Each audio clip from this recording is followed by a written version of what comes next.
Brussel beslist vandaag over de nieuwe quota. Bruxelles si prepara a sfidare i grandi blocchi. Bruxelles envisage de poursuivre un embargo. Bruselas permite a los Estados miembros solicitar en determinadas condiciones.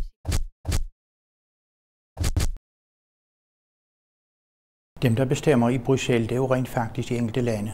Det er de enkelte medlemslande, der udpeger medlemmer i rådet. Det er de enkelte medlemslande, der udpeger medlemmer i kommissionen. Og på den måde så er det jo et fællesskab mellem alle medlemslande i EU, som er Bruxelles i den forstand.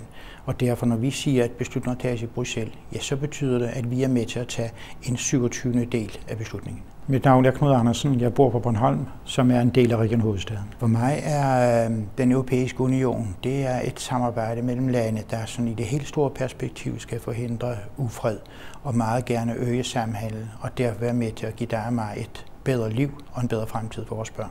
Det er meget let at blive en del af det arbejde, der foregår i Bruxelles og som foregår i EU eller Europa. Man skal bare tage kontakt. Det forudsætter et eget initiativ, men det er overraskende nemt at komme igennem.